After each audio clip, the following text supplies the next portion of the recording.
Okay.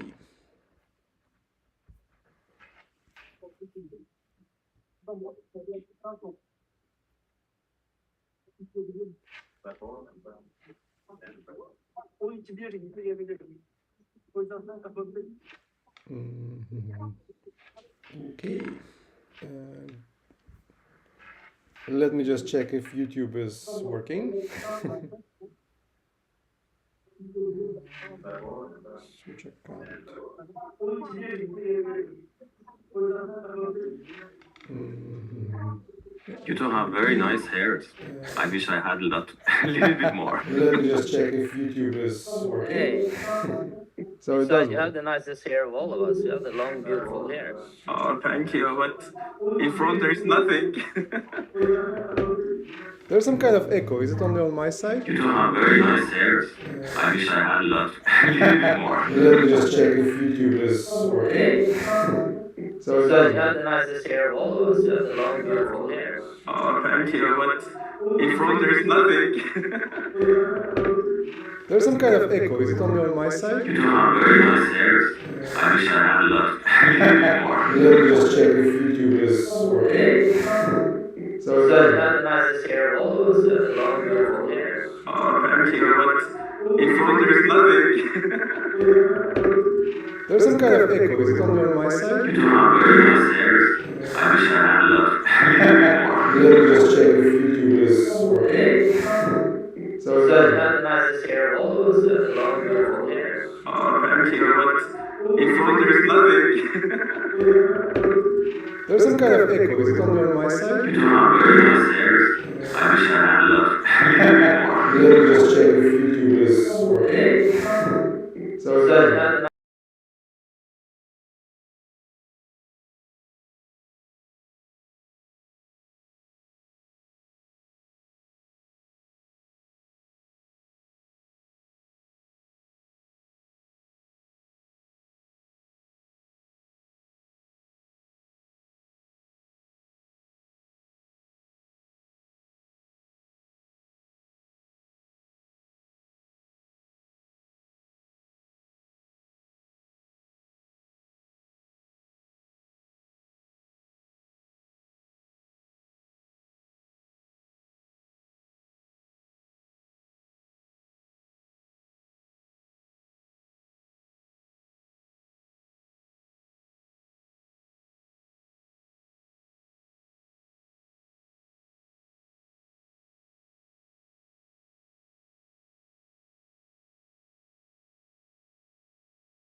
Yeah, we will put the video. I just want to check if the audio is there.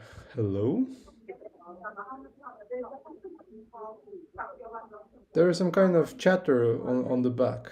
Is it at some of your location or? Yeah, it's on my location, unfortunately. Yeah, I see. So Yeah, we will put the video. I just want to check. Okay, it seems like working now. Hello? Yeah. There's some kind of good, so that works. I'll just put it down there. And then I'm ready to share the screen. So there yeah, we are. I am ready. Good. Yes. Hi, everyone. And welcome to our audience. I am very sorry for that little technical break we had in the very beginning. We are still struggling a little bit with the technology. It's a problem on my side. Hello to everyone. My name is Stefan Frolov. I'm here on behalf of the NordSync project. And in 2 words, very shortly, what we are doing again is that we are bringing artists together, musicians and artists of other genre, who are willing to share their experience in working in interdisciplinary projects. By that we mean any projects which combine music and other genre. And I'm very happy to have with me today my guests, Carl Nilsen and Mirsaeed Hosseini Panah. And both of them are amazing artists, and I'm very excited to have a little chat with them today and to hear their stories. Participate as much as you can in this meeting.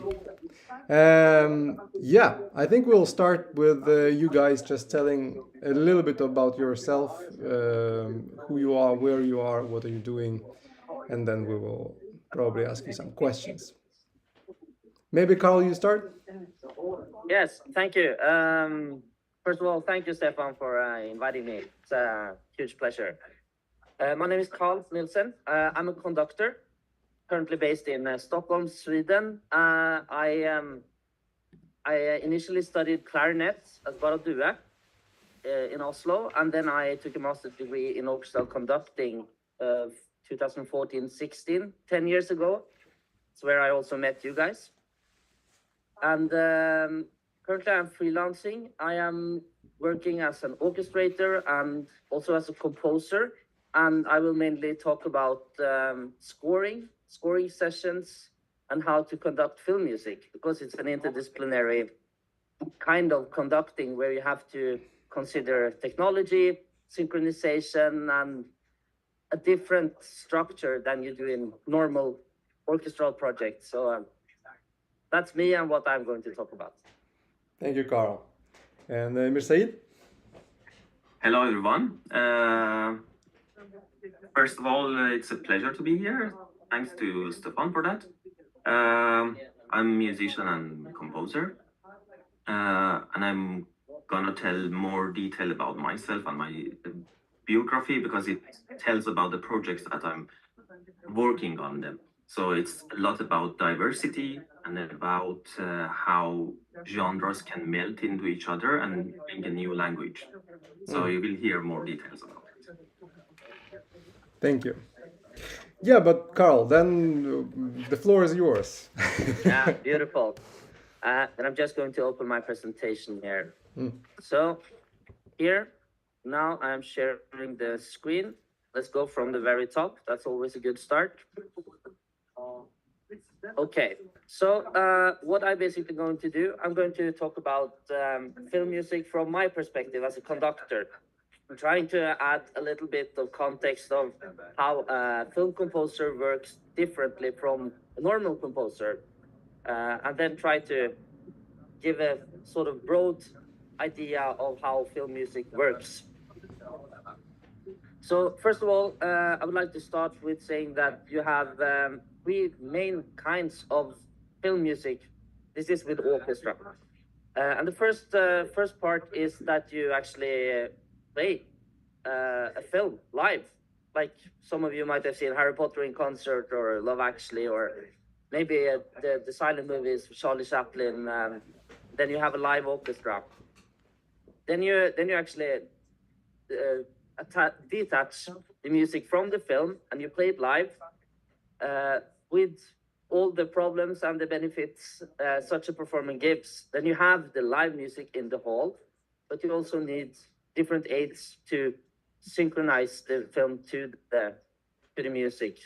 The other part is that you detach the film completely. That could be that you decide, "Oh, this film music was so beautiful, let's just play it as plain music."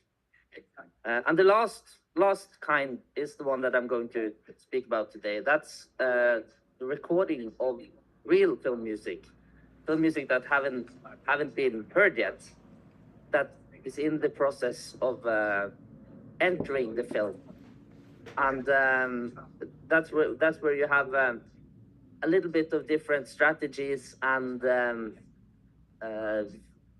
different ways of recording, which might be different from an ordinary recording, where the idea is to just have the music as beautiful and clear as possible. But here you have other concerns as well. So first of all, I would like to just start with the screen. Actually, do you still see the screen? Yes. Yes, thank you, Stefan. First of all, I would like to start with the crew, because Though I'm not sure if that's the screen you mean. We are at the moment observing some kind of black square. oh, that's not what I mean. No. Let me do this one more time. I will stop the share Uh-huh. and do it one more time.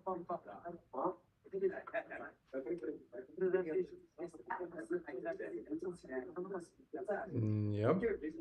Here, now it's good, right? Yep. Yeah, sorry about that. This is the most important thing when you are doing a film recording. You have to know the people and their different roles. Because in an ordinary recording, you might have a producer who sits and listens and tells you, we got this doesn't sound good, we have to do this all over again. But in a film music recording, you have, first of all, this extremely short amount of time, and you often have a lot of different songs or cues that you need to record in a very short time.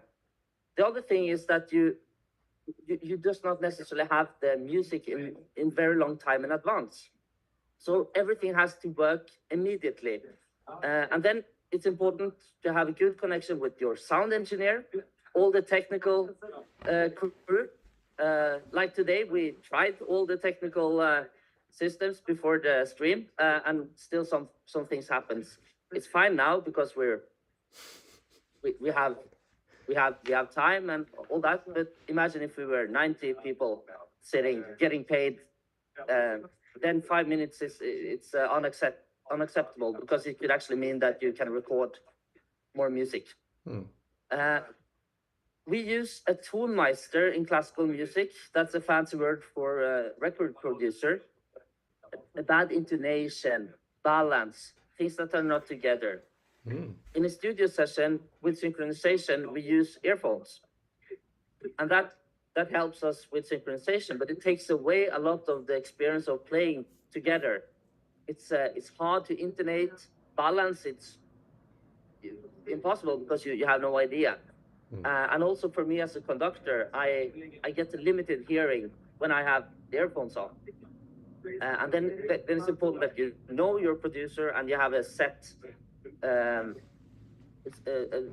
you have a good role sharing. You know who's doing what. The composers in real life are often doing the role as the producer, because then it's one less person to pay. But if the composer is also present, they often have a very limited role. They give inputs if there's corrections, which there shouldn't be, but if there is, they can give additional information. My role is really to conduct it pragmatically on the floor, keep it together, answer questions quick, and keep track of the time. because that's a key element here. If production pays a lot of money to have a score recorded, it needs to be recorded at as high quality as possible. I don't know how many of you are reading music, but I wanted to share. I a think little most of picture our audience is reading music, though. That's very good, very good. So this is a film music score. Might be interesting to know. We have some different setups. First of all, we always use transposed scores. It doesn't look very good. Some composers who are new to film music thinks that it looks amateurish and simple. But the thing is that the score is used by so many people in a scoring process.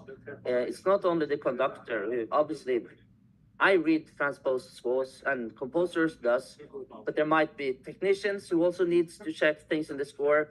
Maybe there's a problem with the microphone. Then they will actually check the score. Is the fourth horn playing here? Then it's important that that it's as simple as possible. You can also see the big time signatures. That's because in certain situations, I might not even have seen the score before we record. Then it's just simple to have big numbers. You can see also there's above the first violin part, there's a stuff that's called synchronization. That's all the bar numbers. Also these little figures. Those are streamers, which I'll come back to. That's one of the synchronization tools we use. But it's a visual synchronization, and it's also marked in the score. So is it like you synchronize it with the symbols on the screen when the movie is played, or? Yeah, I'll come back to it. Okay. There's a method. Apart from this, it's also worth knowing that when you work with film, the film is the key medium. You do not adapt the film to the music. It's the other way around. So also in the process of mixing this and editing the music into the film, there's a time code below the title, Star Wars Empire Strikes Back, and then Q1M1. That means that this is the first Q in the production. Back in the days, the first number one, that meant it was the first roll. You had like, the first act was one roll, and then the second act was another roll. Then this is the first roll, 1 and Q number 1. The time code here is 0 hours, 4 minutes, and 3 seconds in. That's when it starts. And the 16, that's actually frame 16. So it's not like after the seconds, it's not milliseconds. It's actually frame 16. And then ordinary, it's up to 24 frames a second. It's quite accurate. Here, I'll talk a little bit about synchronization. Most synchronization is done by click track, and click track is basically a metronome. It's a metronome we have on the earphones, either all of us or just the conductor. Or sometimes it might be key musicians, like if you have a drummer or you have an electric bass player, they will have this synchronization. And that's steady, simple, foolproof way of recording. Because if it's together with a click and the composer have of course written the music exactly to the screen, and it's all starting at the same at the accurate place, then it will be together. The problem with the click is that first of all you use the earphones, which makes it a little bit awkward to play. For symphony orchestra that are used, make big sound, used to listen to each other, it's actually a disadvantage, and it can take away the sound projection. It can take away a lot of these musical elements. Also, a metronome is rigid in time. It's exact, so there's no time to sort of breathe and make good music. To avoid this, we actually go back to the early days of film music and use something called streamers and punches. And these are visual cues that initially you have the film, and then you put little holes in the film. Mhm. And when you show this film with these little holes in it, because there's a projector behind the film, Right. it will appear as a bright light. And then someone found out that if you actually scratched like with a knife a line on the film, you could have this little line appearing on the screen, like my hand, and then Right. you suddenly have a visual cue that the conductor can follow. And this is a cue of film music.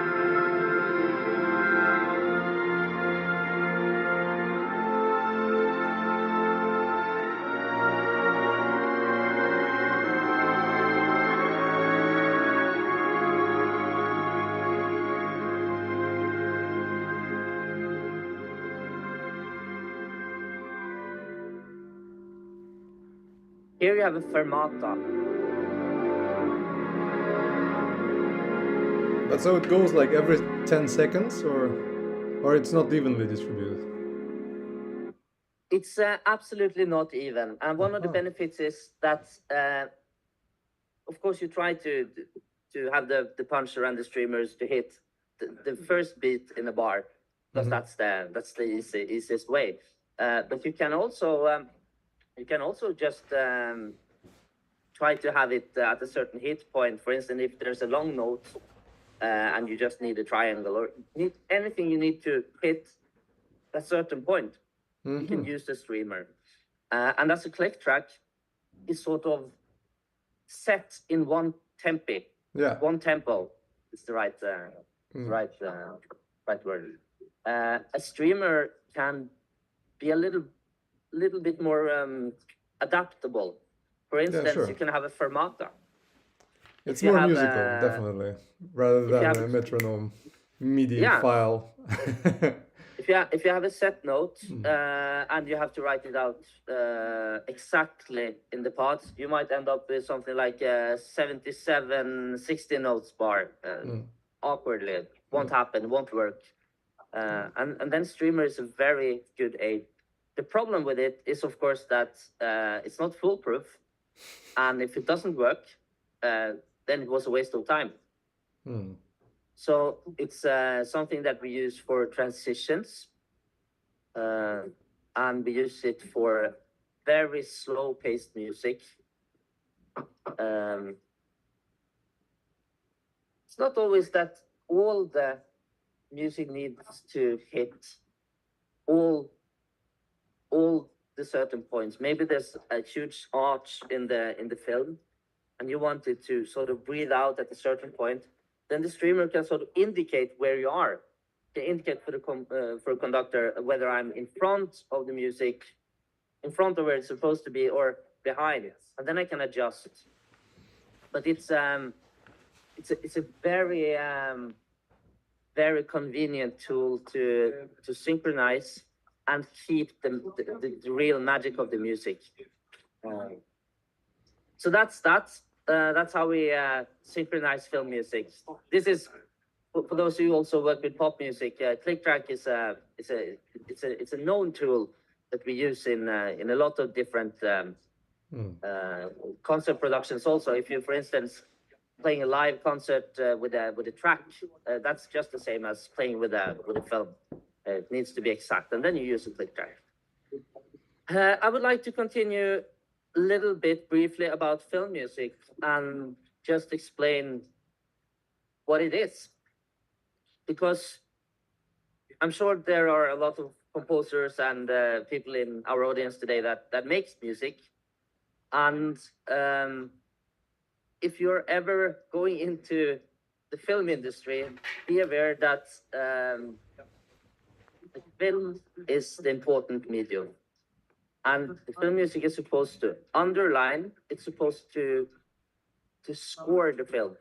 It has to tell all those things that the picture, the dialogue, the actors, the environment, the cutting, all these things, what they can't say, that's up to the composer. can tell what's inside the character. It can tell change of time. It can tell what is going to happen. It can tell us about regret. All these internal feelings. That's up to the film music. And if you are a talented composer and you have written, maybe spent weeks on writing this beautiful music, if it doesn't work to the film, it's bad film music. It doesn't matter if it's good music. It doesn't matter if it's the most beautiful theme ever, written the best song in the universe. It doesn't fit the film. It doesn't fit. We also talk about the universe of the picture. Everything that is on the screen is in a set universe. We watch the film in the cinema or on the iPad. We know it's not real, but we watch it and we imagine that this is the universe, this is the story we're being told. The film music needs to go into that universe where the film appears. And if you, for instance, hear music in the film, it might be a car radio, it might be someone singing on the street, then we accept that this music is in this universe. The film music is not. It's what we call non-diegetic music. Mm-hmm. It's not real. So it's sort of a extra dimension, I suppose. Yes, an extra dimension between the film itself and the viewer. It's sort of like an extra bridge, or a dimension is a good word. And it's important that you try to find these dramatic arches and find what's the plot, what is actually happening in this scene, and influence the final effect of the movie. That is a little bit like, I would think the opposite, that it's very hard to imagine Star Wars without John Williams' score. Yeah, it is. I remember in my old days of working as a teacher in the school, we used to trying to explain kids who are not choosing music as their profession, trying to explain them the importance of the audio track behind. We used to just turn off the sound of the score in the Star Wars. Let's say when the stormtroopers are marching in front of Darth Vader, and you just turn off the march and you turn on, I don't know, Blue Danao, and it's constantly switching the whole mode, the whole scene. It suddenly becomes, I don't know, almost romantic, instead of being threatening. And I also, listening to you, I just remembered yesterday, when I found out that you're going to be speaking about movies, and I just chose to, go a little bit and prepare myself. So I, scrolling YouTube, found this very good interview by Hans Zimmer. You probably have seen that one. He gave quite a few of those interviews in the past years. And he was talking about his very special relationship with the score he wrote for Interstellar. And he also describes how he worked on that score with Christopher Nolan. And I was so fascinated to hear that Chris Nolan didn't give him a screenplay of the movie. He didn't at all describe that it's a sci-fi, global, huge-scale blockbuster. He described it as a love story between father and his daughter. And that's the music he wrote. And I think if he would know that he actually writes a score to the movie about interstellar travels, that would be a totally different score. Yet thinking that it's a kind of family values story, it gives such a different vibe to the whole movie and to the whole picture. It's very hard to imagine Interstellar without the score it's known with. Absolutely, Stefan, you're right about that. And but these are sort of exceptions, and we are talking about Hans Zimmer and John Williams. It's the two most influential and most famous film composers. Star Wars, it's almost like a popular cultural phenomenon. At least it has become that. But these scenes that you're talking about, they were not necessarily have worked with different music. Now they are sort of so attached to our sort of understanding of the Star Wars universe and all these themes that also represent the characters. They are so closely attached to this story. But my point with this is that first of all, you have to write the music to the film, and even John Williams, take Star Wars as an example. George Lucas, the famous producer, he told Williams that he wanted this epic space sort of fairy tale to be like the old Errol Flynn movies from Force and with sort of Robin Hood ish character, and then they gave him some ideas. Yeah, he actually took more than ideas from that score, I think. Yeah. So It's even the same key. Yeah. I'm going to show a little clip of some of Williams' music later, and then I'll also explain the genius of John Williams because it's actually in the narrative telling. The themes are good. They're an important part of film music, but it's not necessarily what makes what makes good film scoring. You can get stuck with beautiful music or cool themes or I want this sound, but the director is going to cut the movie. The editor is going to change the scenes. It's important that you don't get stuck in a mindset that this is my music and this is this is the song. How it's going to be. Sure. You have to be very adaptable. I'm going to show another little clip. This is from a recording workshop we had a couple of years ago, and here this is a student from Lillehammer University of Applied Science, or HIL, Høgskolen i Lillehammer, where Mirsaeed, you're a student there right now. It's the film school, the Norwegian film school is located at Lillehammer, and they have a film music program where I work, and we do workshops.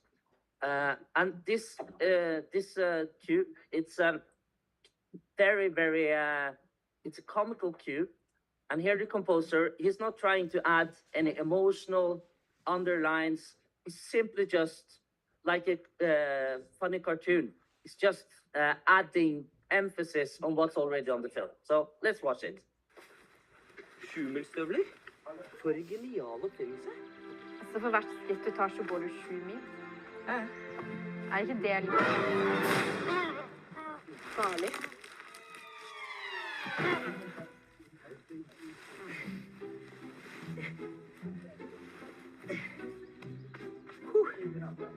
Sikkert bare en treningssak.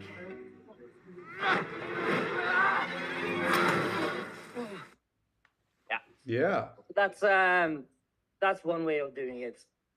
The process of a composer in a film project, speaking about the Nolan film with Zimmer, you need a general idea, and then you talk with the director. Talk about how can I add something to this film's universe, to this story. I work with orchestras. That's where I come from. I'm an orchestral conductor. That's not necessarily what you need for a certain film project, but let's keep it at that because that's where I come from and that's what I know. You need to know how many days you can have a recording with the orchestra, and let's face it, that's usually 1 day. Then you have to write the music listen to the ideas of the director. You have meetings, you watch the movie without anything at all, and you figure out, here we're going to have music, here we need something, here we need something, here we need something. I would like to emphasize this particular scene. This where she gets betrayed by her lover.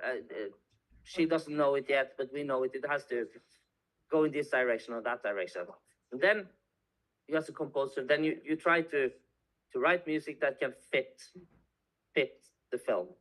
And then you don't print anything.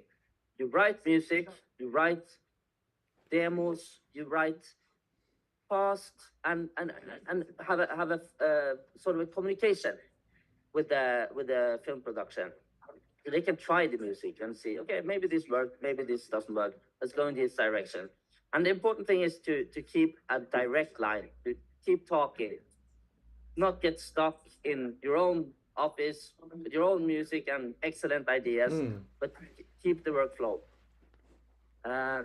Another thing that sometimes happen with me as a conductor is I get a mock-up is what we call the demos in the film and music world.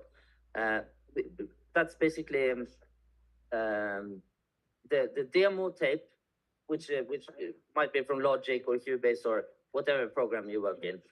And then I see it, and suddenly I realize, okay, but here there might be some low notes in the double basses and cellos and timpani and whatnot, and might be a thunderstorm going on.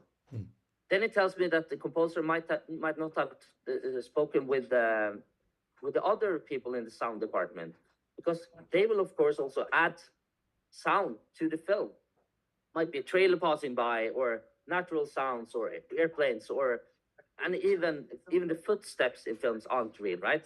Where people whose only job is to add the footsteps. So you have to be sure that you are not in conflict with the other sound departments.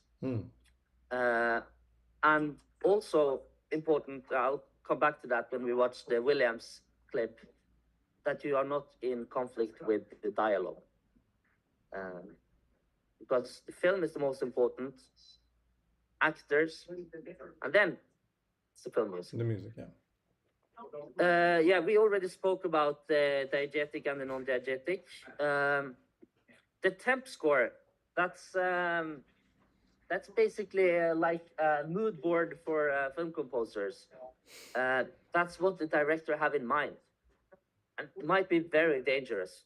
Might have seen films, seen Sicario, or they've seen Interstellar, and I want something like this. Okay. The important thing is that you figure out what you want to tell, what you want the music to do, and then the composer can take care of the rest. The example with Star Wars is, of course, that there's an Austrian composer, Erich Wolfgang Korngold, who emigrated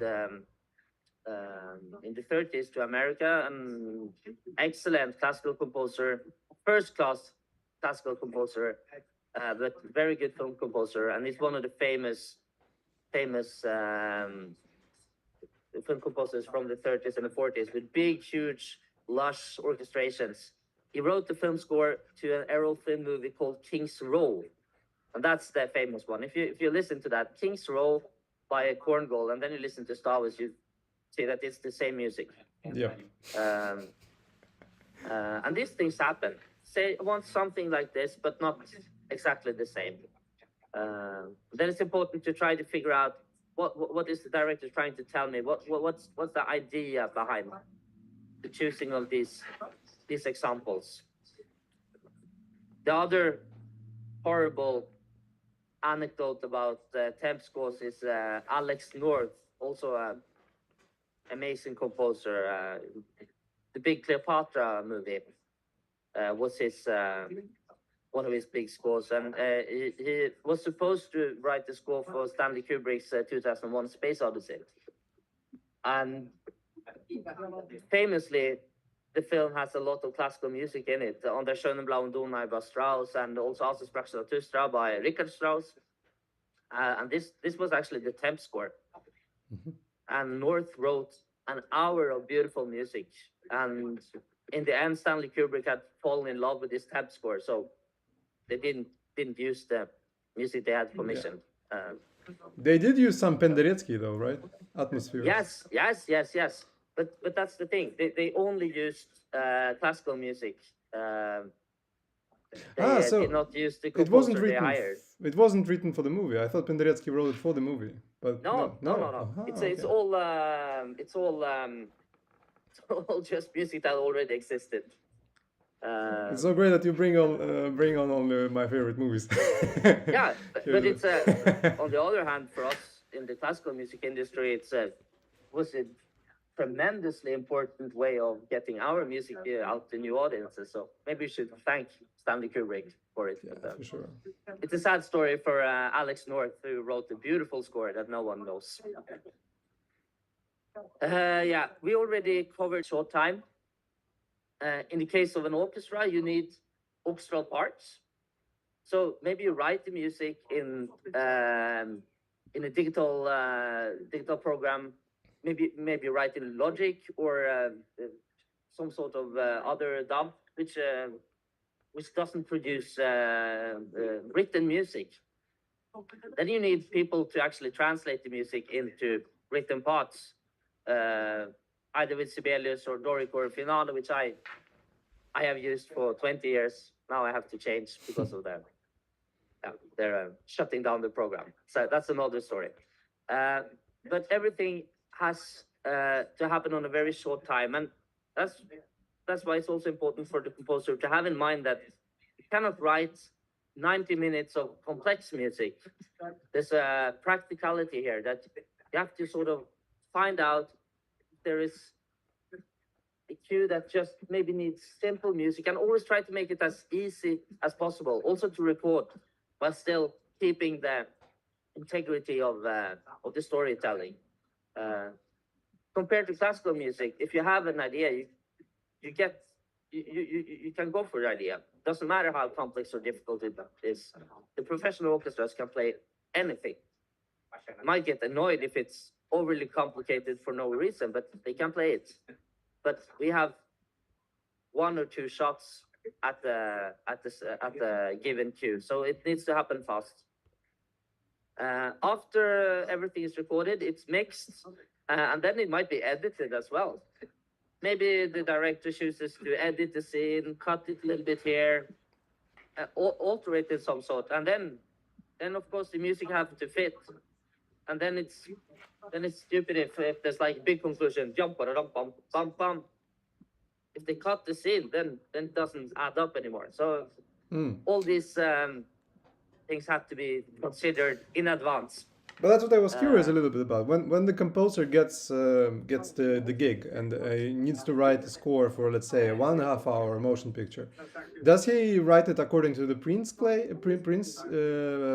what is it called, screenplay, or it's more like he first works on like certain themes, like in the opera, certain numbers, and then it's no. Well, so of course they can get hold of the manuscript if they want to, and sort of do a little bit of research into what kind of story is this, what kind of universe. But they're actually sent the scenes, the writing to the film visually. You have the film in front of you, and then you write music to it. And of course, this is an evolving process. 30 years ago, you would write by hand. And then it would be even more important that you had clear idea of the time code and make sure that you actually hit all the spots that you're supposed to. But today we can just add that into our programs. So that's more convenient, but also everyone expects everything to be faster, better. So the pressure is still there, I think. It's still the same. Yeah, I see that I'm spending my time here, so I think I will drop this first cue and go straight to the John Williams cue, because I think that's the most interesting one. I choose this film cue. It's from one of the Star Wars prequels. What is basically happening here is that the young Anakin Skywalker, who we already know is going to become the villain, he's just been found on his planet, and he's been bought out from slavery, and is going to leave his mother and go into Jedi training, become a Jedi. And what the Williams score here does, it tells about what is going to happen. It tells us about this bright future that's lying ahead of Anakin. But in the orchestration, in the choosing of the instruments, in the choosing of the music, he tells us, first of all, that Anakin is missing his mother. This huge adventure is in front of him, but he's scared. And he tells that his mother is trying to comfort him, and the mother doesn't believe Anakin. And that's the funny thing. Let's watch it first, and then analyze it once more again. Is she free too? I tried to free your mother, Annie, but water wouldn't have it. You're coming with us, aren't you, Mom?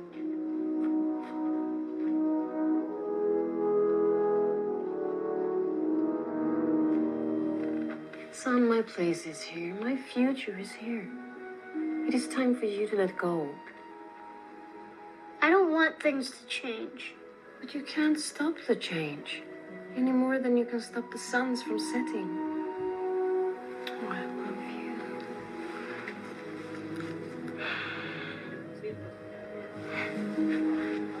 Now, hurry.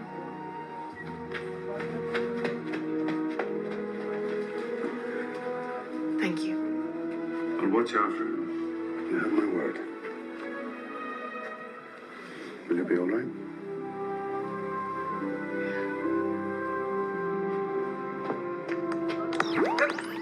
My, oh, hello, Master Anakin. Well, 3PO, I've been freed. Just watch how Qui-Gon here, that's the other Jedi. Watch how he comforts the mother and how the music reacts to that. When he puts the hand on her shoulder, I'll take care of him. Then the music sort of. You have my word. Will you be all right? I'll jump a little bit. Jump a little bit. Here. When they are leaving. I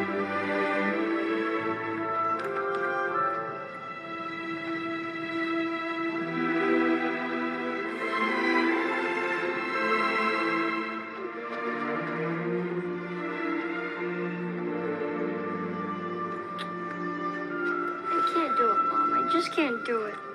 Annie. Will I ever see you again? What does your heart tell you? I hope so. No. Okay, so the genius of Williams here is how he's sort of commenting on the story. He's doing it with certain means. First of all, they're on the way to this big adventure. It's this sort of moving music. Then he suddenly remembers his mother. Listen how the strings suddenly go into this one little note. That's him thinking, oh shit, my mother. Oh, I'm actually going to leave her. The fear, all that is indicated in that one little note in the score.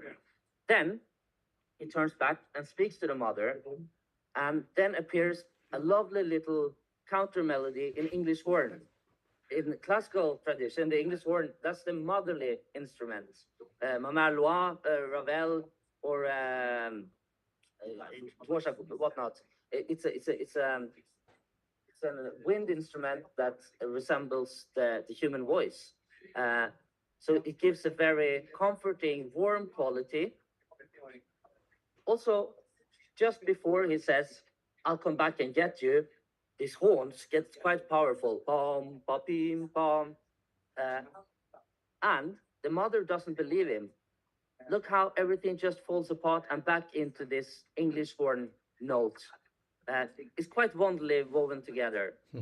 Just take this part once more. I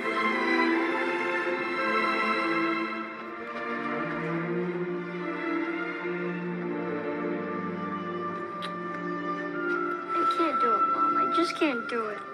Annie. Will I ever see you again? What does your heart tell you? I hope so. Yes. I guess. Then we will see each other again. I will come back and free you, Mom. I promise.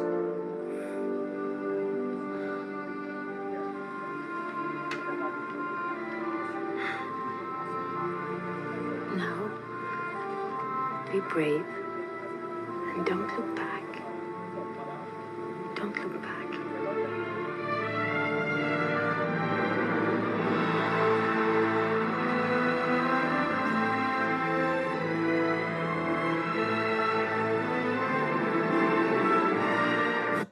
And for those of you who also are familiar to these films and this music, then you can also hear this musical subject. That's the Force theme, Yeah. which Williams here he uses just like in the operatic or theatrical music, where you have different music for different characters or elements for different accents. This is the driving element in this universe, the force that goes through all of us. Yep. And it's added here, quite sublime, but it's there, and this is a turning point. Then he's leaving, and we all know that he's becoming the villain. So it's a very strong moment. Yeah, it's really Also- fascinating. I would never think about that particular scene as an example of genius, and yet it is. He really wrote everything in the score. That's Yes, and adding to this, there are also other layers of very pragmatic layers. First of all, it all goes in the same tempo, even though it's long music and it sort of feels very breathing, and it's actually in very exact time. You could record this with a click track. The other thing is how the composer avoids the range of the actors. For instance, when Qui-Gon is speaking, he has the music below and above. And with Anakin, even if he's a child, he has a quite low voice. The English horn is actually above him. So it's not in the same range. It's not in the same place, the same range on the piano. I see. Because then it gets a conflict. And this in is our really ears. thought through. It's not just a genius coincidence. It's really thought through. And back to talking about Zimmer and Williams. Yes, of course, the big themes, they are amazing and it's beautiful. But this is the art of film music, and this is why John Williams is considered one of the greatest film music composers. It's not because of the beautiful themes and the craftsmanship of the orchestrations. The orchestrations is also done by a lot of different people. I mean, the film composer is on the top, supervising all of this. But this is the art of film music. Driving the narrative, finding out how can I, for instance, I cut it too early. I think exactly when it turns around, that's the most powerful here. Anyways, you can all go and watch this on YouTube. It's a rabbit hole, but it's worth it. I think that's the end of my what I had planned to talk about, Stefan. But if there are any questions, I'm happy to. Oh, it's such a triggering theme to talk about, film music. I think that's sort of a very important subject to the NordSync, because we are here very often discussing like entrance points for audiences who are kind of at the moment outside of our musical artistic bubble, and we're very often talking about how we can bring new audiences into halls and listen to our concerts, and we are considering interdisciplinary productions as one of those tools we use. While of course movies and motion pictures and film music is one of the... And also for interdisciplinary projects, just the idea of having mediums but synchronized with music. it's done with exactly the same tools as we used to record. So, for instance, if you want to have, just very simply have pictures to your performance, you can actually use streamers and make it quite easy and practical way of making it possible. Yeah, Can I just absolutely. add, Stefan, before my time is up here? If anyone is interested in film scoring, there's a beautiful program at Lillehammer. Again, just like to emphasize that the Norwegian Film School, Norske Filmskolen at Lillehammer, they have a wonderful 1-year program. Mirsaeed is one of the students this year. And we teach film scoring at a high level, and we give 2 recording sessions a year with the Norwegian radio and either Kristiansand Symphony Orchestra or Trondheim Symphony Orchestra. And if anyone feels like they're a film composer in the making, it's open for all nationalities. You have to be present at Lillehammer maybe 10 times a year, 8 times a year, something like that. But it's a very it's a hefty program in terms of Yeah, is it like a workload. bachelor level or a master's level? No, it's not a bachelor. It's a 1-year study program. Okay. I no idea what it is in study points, but Okay. it's not terribly expensive. But you have to be there, and you're tutored by the best Norwegian film composers, given practical experience. And I think it's been around for 12 years or something. And I mean, almost, I'm not saying all, but a lot of the film composers that we see in Norway today have actually been in the program at one point or other. It's fascinating. It's we'll happily apply. about the time I probably the school was founded about the time I was first involved in one of the recording sessions for one of the Norwegian movies. So it was more than 12 years ago. And I can really feel the difference between how you describe and what you've shown, the pieces of productions, the level there, and the level of production we did. It was amazing score. It was fantastic movie, very good music. I really loved it. But we had way too little time, and it was way too complicated. So your point about score being more available for musicians to play when they only have limited amount of time. That's a very reasonable point. Yeah, fascinating, really interesting. Thank you. Maybe just to round this up, maybe you could tell us, because most of us are here based in Nordics. Is there any coming projects, movies we should pay extra attention to the music? Right now, I don't know. I think in general, it's just maybe when you watch a movie, you can be more attentive to. I love when I see a movie and then I realize, oh shit, there's music here. That means that the composer has done an excellent job, because if you sneak in the music and you don't notice it, Right. then you are sort of adding something to the movie. I think that's the greatest tip. Watch all classics. Yeah, sure. What's your I hope that people still want to use the orchestras and write big, lush orchestral scores. But I think it's important that you stay true to the film you're making. And there's no one saying that you have to use only an orchestra. I mean, most films today use synthesizers, use samples, use everything. Then maybe you have an orchestra as well, or certain instruments. It's there's no blueprint. But there is kind of a trend, right, or a fashion, sort of. Like I remember when the Dark Knight appeared in the 2010s or something. Then he came with again Zimmer. He came with this boom, and then everybody used it for like 10 years. Every single movie had this huge detuned tam tam on the bottom for all the blockbuster movies. That was like, and now it's this kind of a little bit. I mean, first of all, the more you can do yourself. I mean, composers work on their computer, and the more you can actually produce and wrap up without anyone else, the better. Mm.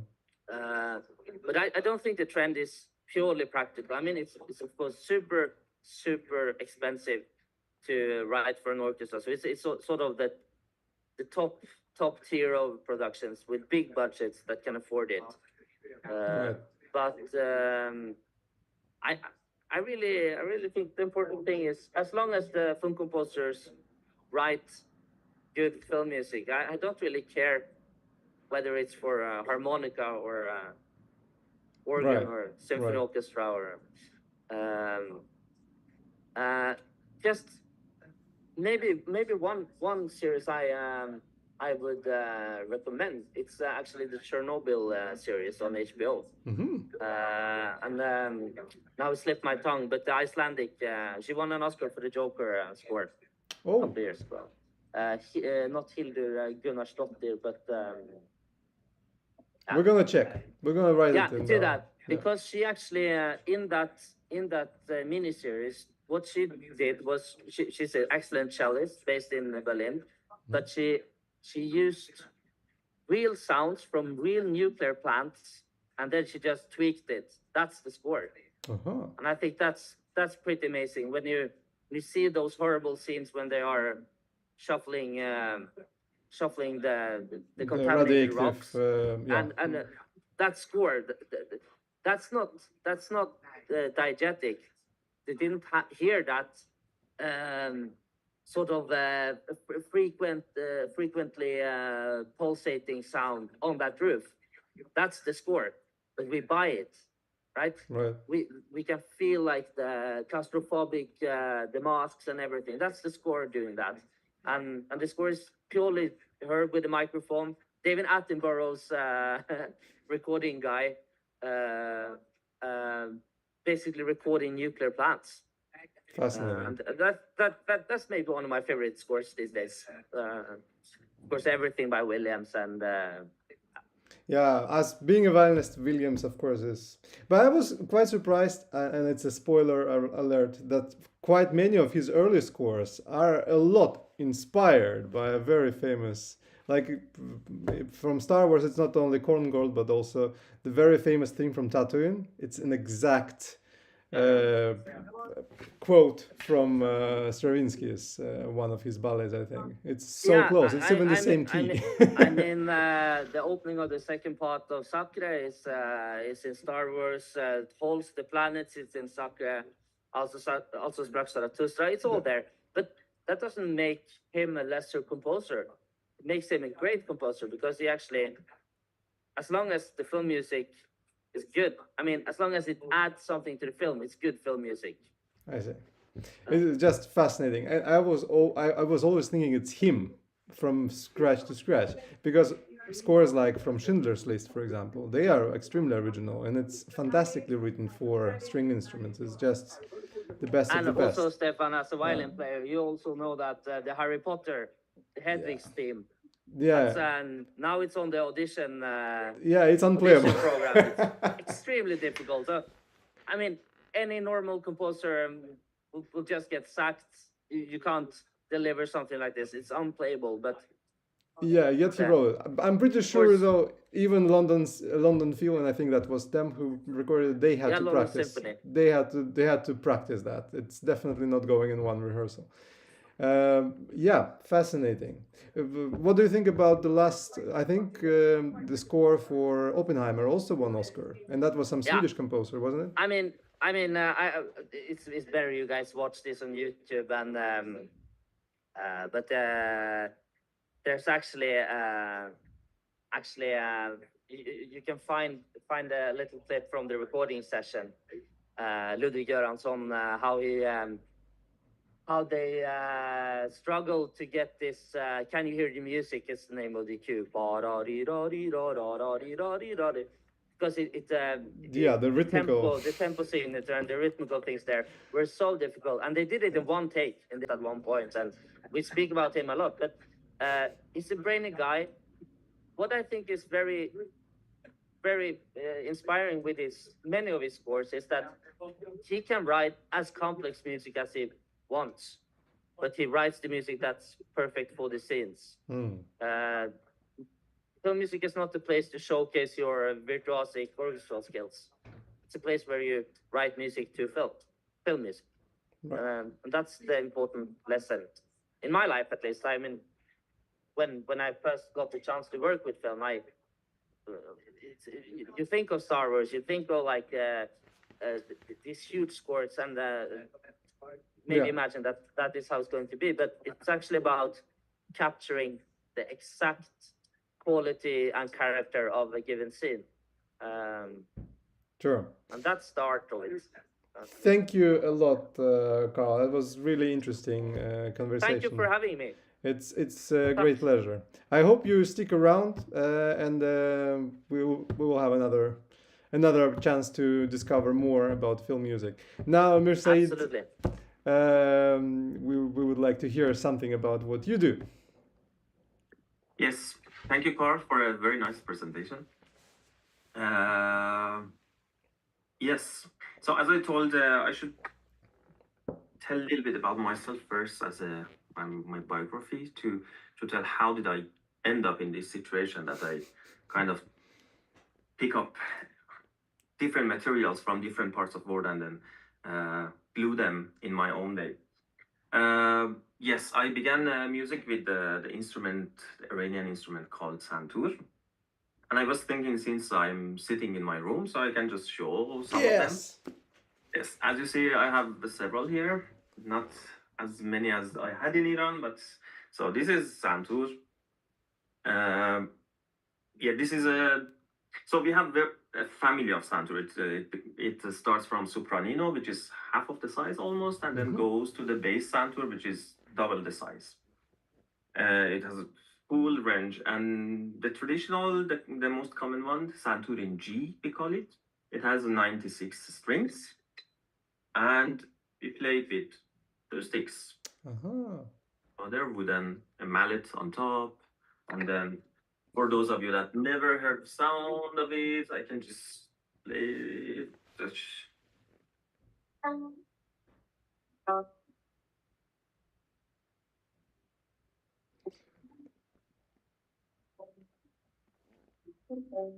Something like that. Yeah. So, and then, so I play this instrument almost for 30 years. This is my main instrument, kind of my baby. Then I started a Persian percussion instrument, this beautiful wood, as you see. So it's called tombak. In Iran, we have a very specific instrument, so you can just hear it. For some reason, we can't hear it right now. Maybe if you put it closer, or you know what? It's probably this instilling in Zoom. You need to turn on the musicians friendly or something mode, because otherwise it cuts it as a noise. Okay. It should be somewhere up in the mic instilling here. Let me check where it was. Audio setting. Live performance audio. Yeah, exactly. Put that one on. That should work. Yeah, let's see. Nope, still we don't hear anything. Maybe you should get close to the mic. That's Okay. It's mysterious, but And it doesn't like this tombak, so you can search it on YouTube. Tombak, yeah. And then, of course, we have a specific way of singing in traditional music of Iran. It's very unique type of ornaments that we have in our voices.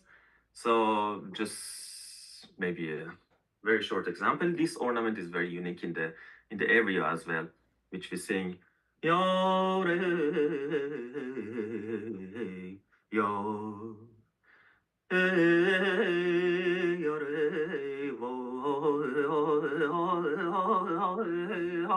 everyone in the area, they know Persian music, but based on these ornaments, because this ornament from voice comes to the instruments and the ornaments that we have on instruments like that. So they're all in the same category, I can say. So I spent my high school in mathematics and physics, and I was going to be a civil engineer at university because I was told, or I was taught, that you should have a proper job. Not yes. So I was. I think I was wise enough to quit civil engineering as fast as I realized this is not a thing for me. And I quit it. So I started university in art and music. I got my bachelor in santoor, and then I thought that okay, it's getting a little bit. Maybe I need more. So I put a big challenge for myself. I started a master in composition, in Western composition. And then when I started that master, I realized that, oh, the focus is contemporary music. So a person from really traditional based point of view, I come to the, okay, analyzing Schoenberg and then coming more, and then hear a voice and then no melody. Is it possible? As Iranian music is a lot based on the lines and the phrasing and the melody and the. So, and then I got finally graduated and I started my good period of life. I had, so I was teaching in several institutes and universities in Iran, and I established my orchestra, which I was composing and also conducting at that time. I had my trio, I had another ensemble. There's a lot to talk about. So I worked as a soloist with the different projects and get commissions, several commissions for composing. I published my book. The book is a new method for explaining the complicated system of Iranian music and then how to deliver it in the easiest way. Because when I started music and I had some big questions on how can we recognize this, we call it dastgah. It's something like mode or extended modes on top of each other. So whenever I ask my teachers, how can I understand this? They always answer that, yeah, you play 10, 12 years of instrument and then you will realize it. And that's what happened for me. After around 10 years, I started to understand it. But after a while, I understood that it could have been delivered much more earlier. It was not that complicated that they thought. That's why I started to establish that method and the book that I taught it, several years. So I had very good life. Then I needed more challenge. I moved to Norway, become a poor student again. No one cares about me. That was an interesting period of my life. Still, I'm not sure how much care is around me. Anyway, so I started to develop my conducting skills. Of course, not as much as Carl, but in my own level. And then suddenly I found myself in a jazz department. I started another master in jazz. So I started to study jazz harmony, which was very different from a classical point of view. And then I suddenly studied 1 year of live electronic music and then choir conducting and that. And now, as Carl said, I'm studying film music, which is a very interesting course. And I must add, Mirsaeed, that you're a very talented film composer. Thank you. And your broad expertise in all these fields really shows in your music. Thank you, Carl. Pleasure having you at It feels like it's the right time for all the different experiences, and that everything is sort of melting together right now, right? Because I mean, John Williams is great, but we are enough with one John Williams. You can't be John Williams number 2.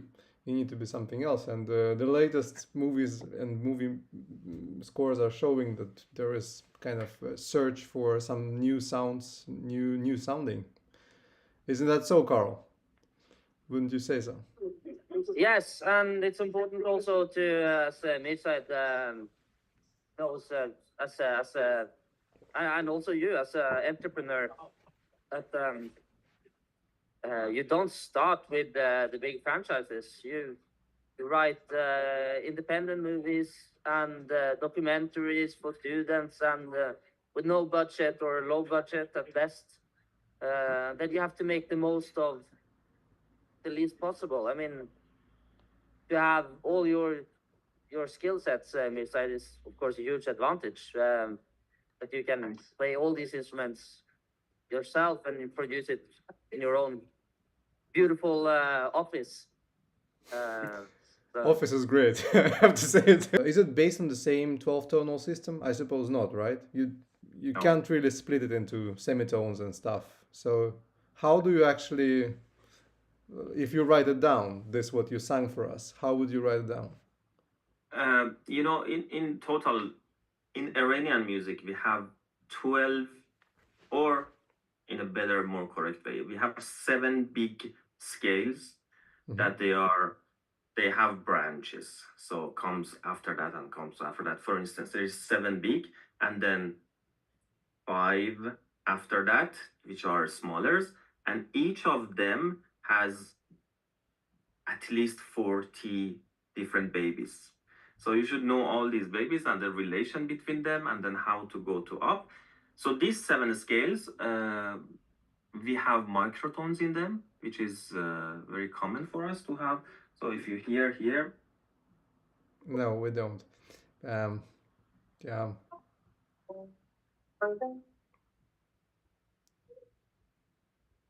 That's a real pity. We can't hear that for some reason. oh, sorry, It's really but I sorry. can. When I Yeah. sang, you heard me, Yeah. right? Yes. Yes. It was perfect.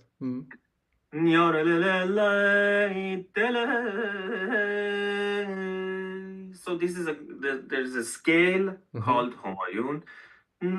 Sol la si do re mi fa mi, or fa sol fa mi re do si, la sol fa mi fa sol la sol. Oh, but that's Dorian, we call it in Europe, right? It's with the second low minor. Sort of. For me, No. Well, yeah, for me it doesn't. but at sound least you good. can split it into our Western scale, sort of. You could write it with notes. Exactly, definitely. We write it, and then sometimes you see the similarity. For instance, the second half of this scale that I sang is basically the first 4 notes of a minor, and then we come down. And the difference is that the tonic is not like Western music. So the tonic different, it shifts from each to other in different part of the scale. It's I not see. stable, tonic, dominant. So very different perspective, I can say. And the microtone is very crucial. So it changed a lot. If you could have heard the instrument, you would have feel that it's very different from church modes, I can Yes. say. Just for my understanding, it's good to be a little bit more in. Yes. Just Yeah, continue. sure. Yeah, just interrupt me whenever there was a question. I would be glad to tell. But I was thinking today I explain about one of the projects that I've started to feel that I need to be more interdisciplinary, and it's a project that I worked for some years on it, and it's based on poetry. It began with a poetry, and then again I should tell you a little bit about the history.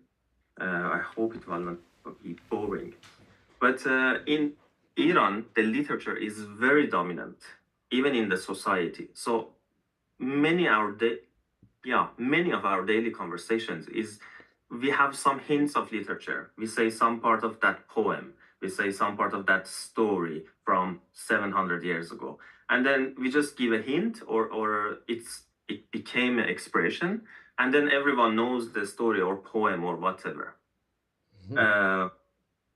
So, and it tells a lot.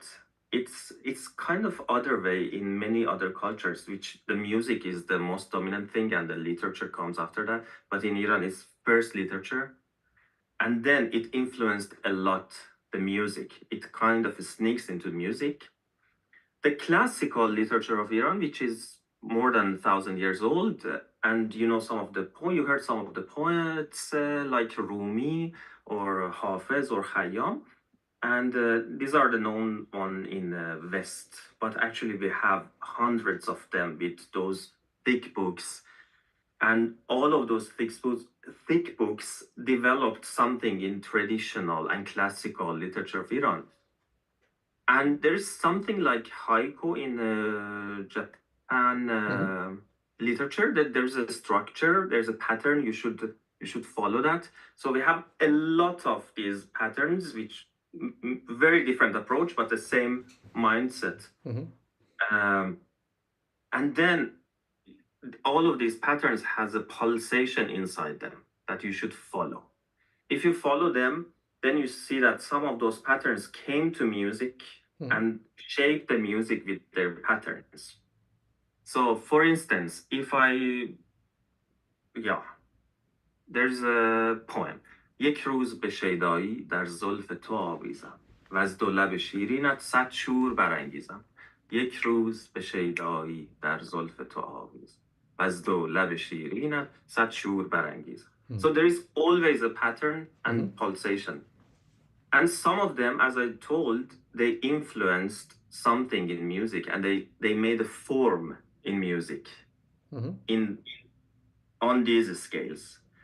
For instance, one of them that is very known is called کرشمه, based on this rhythm. هزار مرتبه به به از آن لب شکرینت خدا کند که نباشد اجل به قصد و کمینت. هزار و مرتبه به به از آن لب شکرینت خدا کند که نباشد اجل به قصد و کمینت. It can be different tempos, of course. For instance, هزار و مرتبه به به از آن لب شکرینت خدا کند, or any other text. چو بشنوی سخن اهل دل.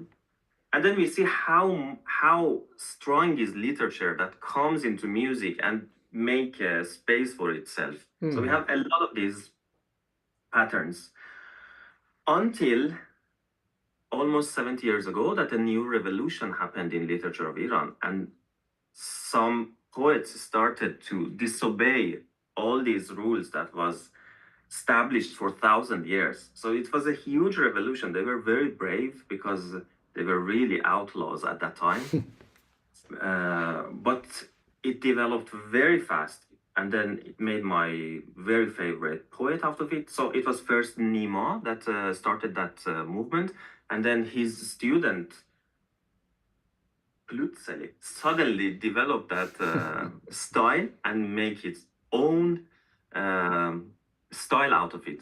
I can show you, to stop myself a little bit talk less, I can show you a snippet of that music.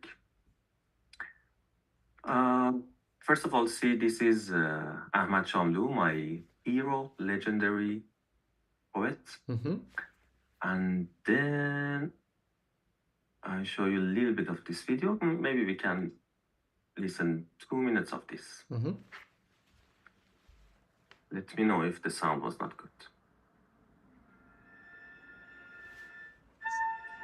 Sound is good. All right.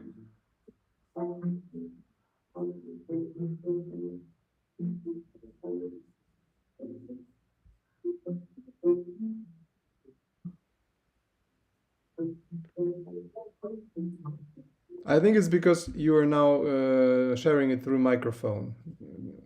Try to share it, like we did when we tried earlier, when you share the audio. Okay, I changed the setting, you mean? Yeah, right. Like we did in the beginning.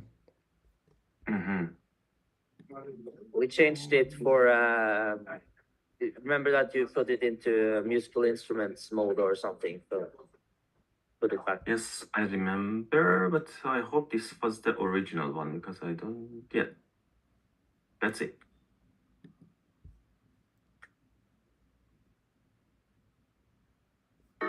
Yes, now we can. Okay. Sorry, just a second.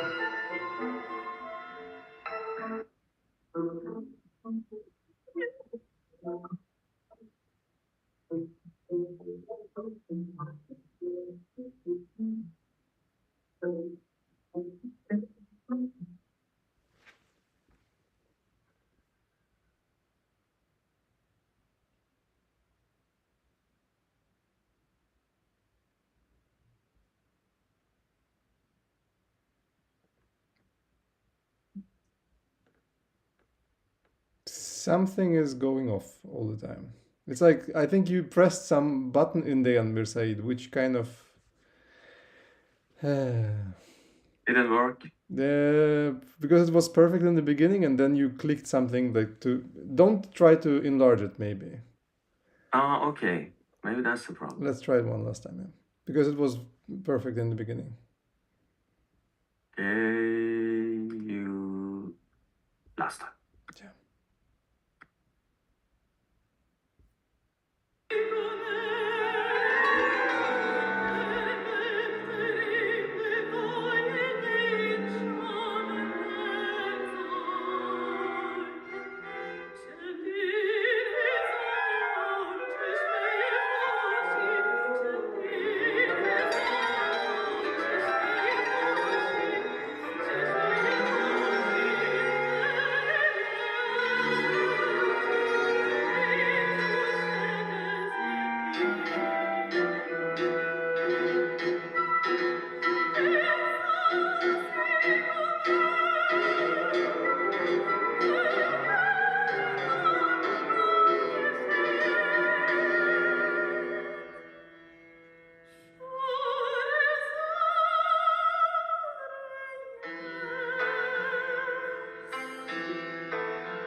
Yes. Yes, we could hear it perfectly. It That's worked. great. Was it an image? Yes, it was my masteroppgave, Mhm. my final concert in master degree, and it was in middle of Corona, so it was the only ensemble or big ensemble that could get allowed to perform on that time, and we had 9 audiences allowed. Yeah. Can I it was just a- ask you, what is this Dimitris conducting? Yes, it's Yeah. limited. Wonderful, wonderful. Yeah. And- He's a very good colleague, very good conductor. Yeah, I agree. As you too. We recorded the whole album with Dimitri as a conductor. So Dimitri is from Greece. Maybe you know him, Stefan? I might have played y- on his entrance exam, actually. Okay. He was conducting Stravinsky Soldier's Tale best because he wasn't conducting it. He basically did. And we in the group said, yeah, that's the dude. Wow. But may I also say, Mirsaeed, that this is, as I also know you, one of your great future, that you're including great artists and great people around you. Like, I know fairly all of these musicians, and they all have in common that they are curious and searching musicians that unafraid to try new projects. And I think it's important to emphasize that you're a very daring entrepreneur also. It's, That's a an quality. extremely important quality need. these days. Thank you. I'm happy to hear that. And Marika sang in Farsi, which was a challenge for many of these singers that I worked with them, and they were actually very good and very talented to learn that language and the intonation and the pronunciation, which we have some challenging letters or vowels. Yes, coming back to the thread was that contemporary style of poetry started to not follow all the rules that was established for many years. So when you read some of these, first of all, they have heavier meanings. They can be very absurd and abstract, I can say. And second of all, they don't have any pulsation. Mm-hmm. And many composers, or most of the composers, don't dare to start with that style of poetry because there is no sense of pulsation. So we have two approaches. Some composers started to make very traditional music on this contemporary poetry, which I think it doesn't work. And some started to use very avant-garde music on top of this contemporary poetry, which I think it makes sense. But those avant-garde music should be rooted in the Persian music, not only copy or following the Western movements, because all these contemporary poetry came from the roots and history from the same language and same area. That's why I started this project, to find a language that is based on the roots that I grew up in, but also getting a knowledge that is in West music. And maybe you don't know that in Iranian music we don't have harmony. Uh-huh. It's all about melody, all about heterophonic ornaments, and how do you phrase. There is no harmony at all. So in the last decades, we and me, my colleagues and my before teachers, they started to find some harmonies, but we never get to the agreement that, okay, this is a harmony for Iranian music. We have just different ideas. And that's what I started in this project, which is an album in Spotify, 1 hour music, which you can find. I try to get fragments of these scales that I have in my blood, and then try to harmonize it, little bit inspired by jazz harmony, little bit inspired by classical music, little bit thinking about Bach sometimes, little bit thinking about Schoenberg, how to not show the Iranian part. And I wanted to, in my ears, many times I wanted to have microtones, but I thought that, okay, it would be challenging to make it. So I just took it out. And then I thought about each word in this style of poetry. That was my key that I understood after a while, that each word has a pulsation. There is not a long verse with a steady pulsation, but each word has a pattern, and then there is a pulsation in it. Mhm. And then I took it as a motif, or in film music, light motif. Mhm. And then I got it out, and then just developed it in a way that I thought it will work.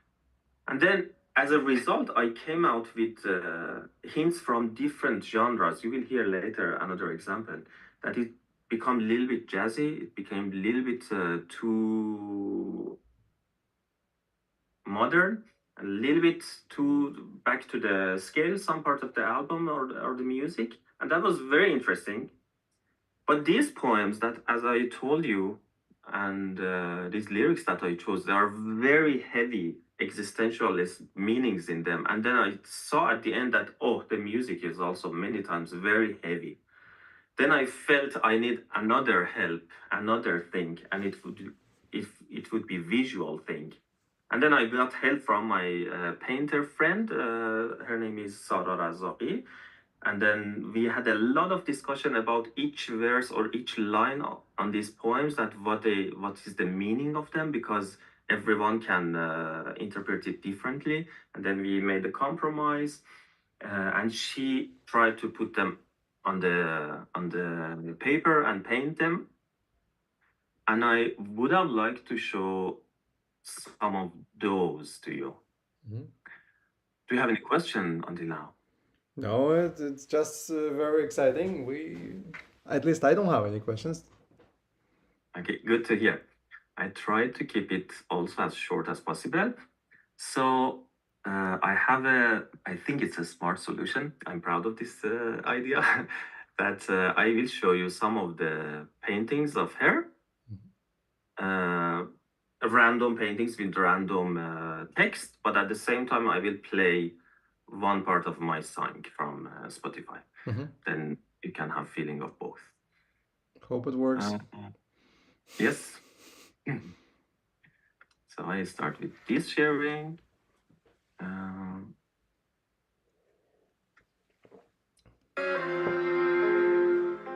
the music. Yeah, you hear it.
Yes. Lovely music. Thank you. Thank you. Yeah, Mirsa, I must say it's absolutely stunning music. I'm picture as well, but enchanting music, absolutely. You can hear jazz there and everything else you described in a very beautiful combination. That's lovely. When was this recording? It was 2 years ago, and it was released 2023 actually. And who's Yeah. playing? We recorded in Rainbow Studio in Oslo, and Dimitri was a conductor. First violin. You ask about the performance? Yeah, I mean, was it the same people on the video or? No, because I wanted to do with the same people, Mm. but many of them were not available anymore. So the first violin was Mari Birgitte Halvorsen. Yeah. Mm-hmm. Second was. Yeah, I'm it's very not that name. important, but it's just interesting because the quality is super high, and But it's Marika singing, right? This is Amalia. Amalia. Starlight? No, Yes. no. Yeah. No, but she's the cello player. All right. there's a, I'm- Doesn't matter. I mean, it's just great quality and also great recording. Wrong city. That happens when you have many. Yes, in Iran I have the money, so these are from Iran. See, this is a university, not directly the university that we studied, but this is a path that our university began. But anyway, so I'm guilty now. So it's Amalia Kongsund, soprano. Marika sang in one song, which is mezzo, and Niole Sparbo was the bass baritone. Dimitri, I said, Tora Rostvik, flute, Gracia Navarro, clarinet, Espen Aas, bass clarinet, Jonathan Sandquist, bassoon, Mari Birgitte, as I said, first violin, Kaya Pernille, Second violin, Christopher Rusebo, viola. Yeah. Marek Bienkunski, cello. Mirsaeed Hosseini Panah, you know them. Yeah, quite many people I know. That's lovely to hear, and it's a great quality. Was it some kind of project you made here? Did you Yes, apply some midler in Kulturrådet? How did this exactly. happen? I mean, because this is a proper production. I'm curious how this all happens. Can you tell us about? Yeah, that was my first actually project that after I got graduated from NMH, I started to apply, and I never applied before. And that was very nice. I think that was my first time or second application that I sent, but with the same copy paste thing. And I didn't know how to send Sorknan, but I just got some ideas from here and there, and then I sent it, and I got the first støtte from Kulturrådet Fund for Lyd og Bilde, and I was really shocked that wow, I got that amount of money with that terrible Sorknan because I didn't know the the formation. Yeah, and then I got a little bit from Treo. I got a little bit from Tuno, as I remember, and that was another part in Kulturrådet that they really supported that. I'm very glad. It was not it was kind of expensive project. Yeah, I can imagine to pay all the musicians to pay the studio. It's quite Exactly. impressive. It's also impressive just purely from the entrepreneurial point of view that you managed to pull this off. It's impressive. Congratulations! It's a Thank you. fantastic Thank you. result. I should also say at the PS that now I think I'm very good to write applications, but now I get mostly rejections. So I maybe it was more pure what I sent in the first times. Well, I mean, you got a yes from Kulturrådet. That's one more than me to start with. I think it's very impressive. The application process there, as far as I know, is very tricky. So this is just a real recognition because it's a great product. It is a fantastic piece of music. Lovely. Thank you. Thank you. But so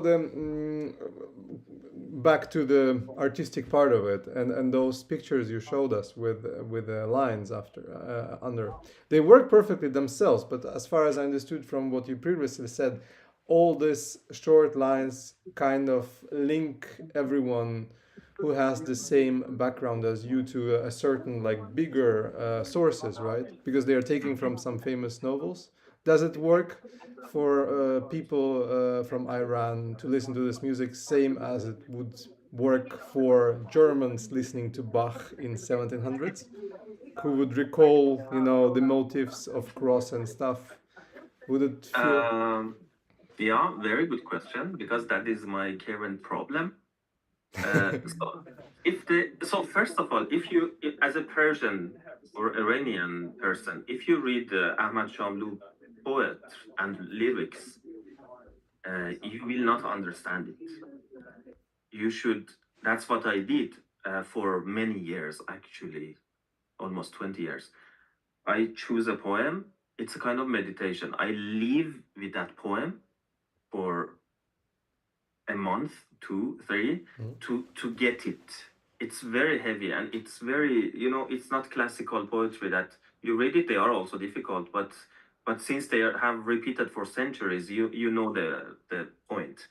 But these ones are new points, new political issues, and I should say Ahmad Shamlu is hated by the current government. He was outlaw. So I couldn't release this album in Iran. I'm not allowed because of the Ahmad Shamlu. His name is a little bit, when you work with Ahmad Shamlu, ooh. So it's scary. But the thing is that, back to the subject, if you even read them, you will not understand it immediately. So I thought with the help of music, I can bring it more close to the people, because there are very beautiful meanings in it. If you read one of the pictures, it says, to being a human is kind of impossible. Can't you see that? Right? And then I tried to, with the help of music, help it more to be understood. And then I saw that no, it's not enough with the painting, a little bit more help. That was the main point. But at the same time, I see that still, because this kind of music is my language, and it's still very difficult for many to get close to that kind of music. It's too heavy. So after that project, I started to go a little bit less in my personal language to make it also more understandable for everyone. Because I always got a lot of compliments from the musicians because they played it several times and then they understand the language, and that was very nice to get those compliments. But from ordinary people, those who they were patient enough to listen to that song several times, then I got compliments. But for the first time, some people said that, "Oh, what's that?" No, but I wouldn't say it's very complicated to listen to. I think on the opposite, it's very. What do you think, Carl? It's kind of listener friendly, I would say. It's very groovy. I would absolutely say that. I fell in love with this immediately, Miss. I think it was very lovely music. I actually had a question to you regarding poetry. Very interesting. I mean, this is a subject I know nothing about, but now I'm intrigued. So, yeah, you can start with this one. This Omar Khayyam. Yeah. Omar Khayyam. Yeah. And definitely the translation of, if I pronounce his name good enough. Is it written here? It's Vijert something, but it's translation to English. Yes, it's the best translation of this, and it's a beautiful book. So with the Persian miniature and I mean, so, Omar Khayyam is very famous. Even Omar Khayyam was one of the classics, and he was famous. He was famous to say heavy or very existentialist subjects only in 2 verses. So he just used 2 verses. So basically 4 lines in verse is a little bit different or controversial. So, but I didn't find the name of. Yeah. So this is a very good start, and I also made compositions on Fitzgerald. Yeah. Okay. Edward Fitzgerald. I can send you the name. I bought it actually in Norway from Ark. Lovely. Yeah. So you were talking about that you were not always understood, so you tried to adjust some of your language. Is that what you were saying? After this project. After that project. Yeah, and I am talking about Persian audiences because, as you said, it has a lot of hints from Western music, so it's not that complicated, or it's not complicated. It's very audience friendly. But from my Persian audiences, that they know the language, it's heavy because they are not used to this kind of orchestration or harmony or. It kind of distracts them from the text, sort of. Yes. Interesting. So they listen it more into the common scales that they are used to. So then I'm trying to, and my problem is that for many Westerns, they told me politely that it's a little bit weird music, and Persians, they think that it's too heavy. So, and I'm stuck here. That's my current problem, as I said. So I'm going a little bit backward to the tradition to see what will happen, because for me it's important that introduce these poems, and if they are masterpiece, but there is no audience, then kind of there is no point. Yeah, I see. in the process as a composer, Mirsaeed, now I know that you're writing film cues this spring. How do you, as a composer, see the difference between writing to scenes and cues and writing to poetry? I mean, it's both Text. content, music. What's your experience there? Yeah, very good question, Carl. Because the first feedbacks that I got from the teachers was, yeah, they told me that you said very nice music, a compliment, but it's too much. So they just said, no, music is not in the first priority in this field. So I got less, and the last assignment that you conducted brilliantly with Cork, I spent very few hours because I need that.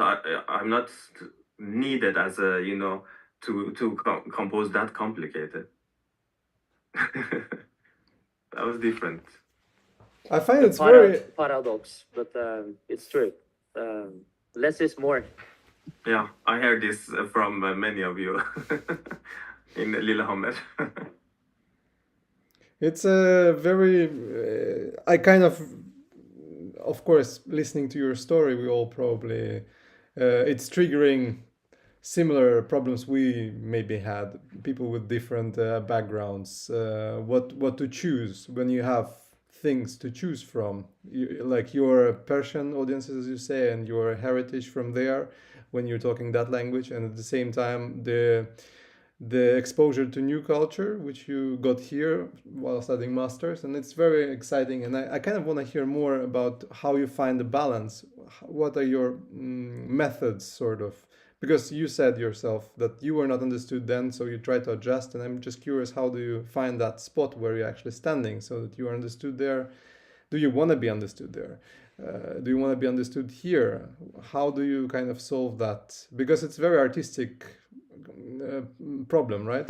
How do you solve it? I'm not still in a place that I solved it, but I am doing several projects. I had a period in my life that I said that, okay, I just want to do something just for myself. And this is one of the projects that I did it for myself. I didn't thought about any audience, just did it what I really love to do. But then I had this period that I thought, okay, if is it art for art, those thoughts, or if you don't have audience, then what's your role in that society? If I don't do something for my people, then what am I doing here? It was yeah. So I have these conflicts in my mind a lot.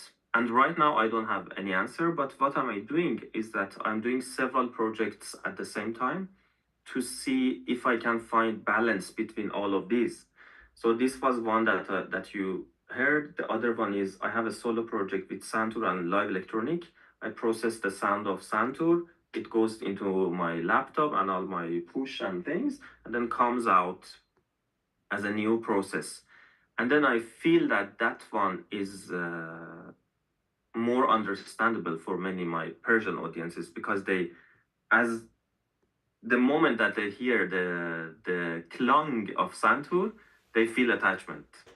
Mm-hmm. And then I manipulate it, and then it comes in another way. Then I can be both artistically and also absorb some of my, people in Iran. And then at the same time, I work. I started with film music to see if I can find a language there which is less, because I forgot to be less. I always use a lot, and this time I'm trying to be less, and that is a kind of lesson for me, to be less. And then I'm somewhere in between. And then recently I composed a piece for choir. It was performed in Romania, and I tried to use less harmonies that I use in my solo projects. Mm-hmm. Use the harmonies that the choir is more used to that. and then just use some signatures on myself in between. And so I'm in a place that I cannot answer you, but I'm experimenting different approaches and see what is the feedback, to understand if I can find a language that can be understood in many ways. Fascinating. It seemed like you're really doing the art there in the good sense. At the same time, trying to survive the modern world when we all have to earn money. These compositions, the same CD, I Wish I Were Water, that you heard part of it. I rearranged some of them for a string quartet plus santoor plus a singer. But I am going to compose for a quartet. I didn't get the slot last year, but I thought that, okay, I didn't get support for it. I will do it. Do you have a string quartet? There is no violence who doesn't have a string quartet. But yeah, we will talk about it. I think there is a huge potential for that, and it sounds great. And also, I think, yeah, there are many things we can discuss. I think it can be. I think maybe, luckily in Norway, I think there is a stage for that. There is a stage for this music, and it's a great quality music. So we should be able to do something with that. Yes. I wanted to ask you that, and I'm of course risking to sound stupid right now, but I'm really curious.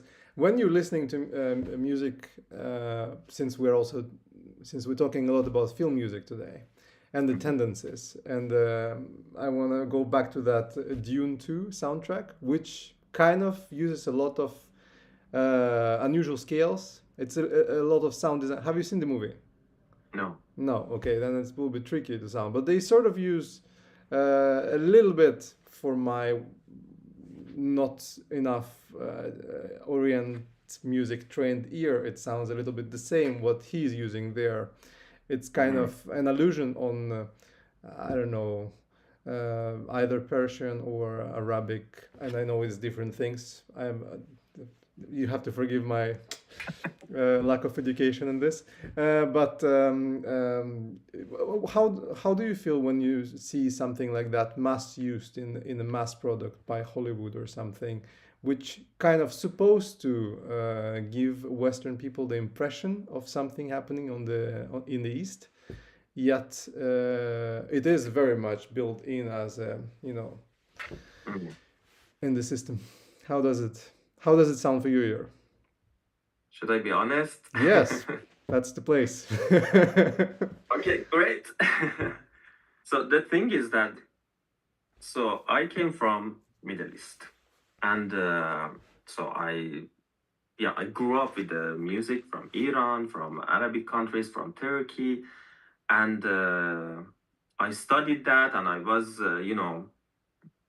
I understand that language very well, that I can talk for ages about that.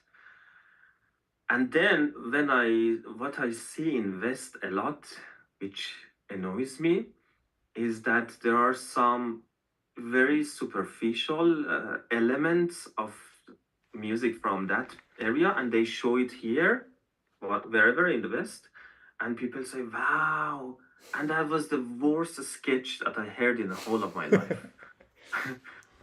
And I said, no. And then I know some people that they use just these very superficial, bad quality elements from those East, and they get a lot of attention, and they are vows, and then I said, oh, okay, those who judge these people, they should be, if there is for instance, fundraising, some people should sit there that they really know that kind of music and that style. But I should say, many times I'm like that. And I'm probably you know me right now a little bit. I'm a very open person. I'm not like those that say no. I'm very open to all kind of music. I enjoy all kind of music, but good quality. Yeah, That's why I asked you. That's what is Yeah. interesting to kind of hear, because that I was suspecting listening to what you composed, because you can hear, um, you can just hear the difference in quality of those samples. That's why it's interesting. That's why I think I mean, you won't doing real art. Yes, Carl. Yeah, sorry interrupting here, but I also think it's interesting with the santoor, and I would also briefly know if I wanted to write for santoor, how do I do that? Is there do you read treble clef? How? Where do Yeah, you how do play? you write it? Yeah. Sure, there's a lot of people who are interested in santoor, and Exactly. And I'm the person that make it easy. And time to brag again. So santoor is kind of difficult instrument to compose for, because it's like harp. You have limitations. Okay, but there came a new invention, the one that is standing there, and the long ones that you see, 1, 2, 3. Yeah, there's a new invention came to our country, is a chromatic santoor. Chromatic santoor, of course. Yes, I knew it. Chromatic santoor is lovely, but no one dares to play it. Why? Because it's like fingering. In the whole family of santoor, we have the same fingering.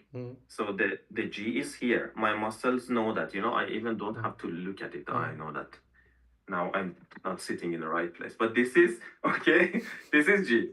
Yeah. Yeah, sure. Okay, I have a muscle memory. Yeah. But if I want to play chromatic santoor, then this is not G. This is A flat, and then that is not C. It's A. But I guess what Carl was asking is how you notate for the classical santoor, for the real one. I think the better is to just compose for chromatic one, because you don't have to think anything about fingering, and you don't have any limitation. You have just like piano 12 and 12. But if you come to traditional one, you should know that, okay, there is only 9 notes in each octave with repetition. So if you have G in one octave, in the second octave is also G, not G sharp. And maybe if in some cases you can have G sharp in the third octave, but it's usually G, G, G, B, B, B, C, C, C. So in an easier way, you gave me a scale. You said that, Mirsaeed, I will, oh, you don't hear it. I have a composition in a C minor harmonic, and then I can play in C minor harmonic. But you cannot modulate with traditional santoor to C major. How long does it take to tune? Is it possible to tune between movements or songs? No. No. It's possible. The tuning doesn't take so much time, but to get established the tuning, you should tune 2-3 times. It's very common that santoor players go to the concert with two santoors, the traditional ones. 2 is very common. But that's why I started chromatic santoor. We have thousands of santoor players in Iran, but we are less than 5 people that play chromatic. And then in that album, I played chromatic because it's much more easier to do whatever with the Western music. I have many compositions for saxophone quartet and chromatic santoor. It blends much more easier, and you don't have to think like harp. You don't have to think that pedal, where is that pedal? I see. Fascinating. It's really a huge field to investigate, and I'm very happy we had that opportunity to have just a little glance into this field. Thank you so much, Mirsaeed. I hope it's not the last time. I'm so sorry, I forgot to answer you. We write with the treble clef. Treble clef, yeah. Perfect. That makes things more accessible for us. Yeah. I don't want to interrupt, Mirsaeed. Is there anything else you wanted to untouch about it? We just kind of should round it up so that people get lunch.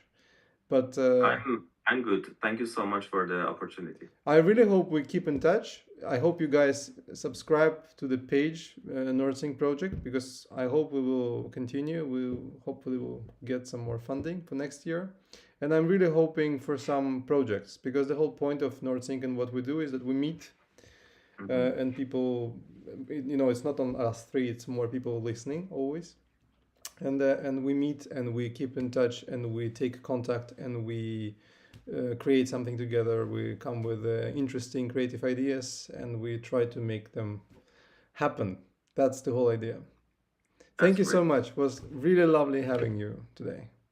Thank you very much. And great initiative, Stefan, as always. Very happy. Yeah, thank you. Have a good day and I see you around. Okay. Bye. Bye. Bye-bye. Bye.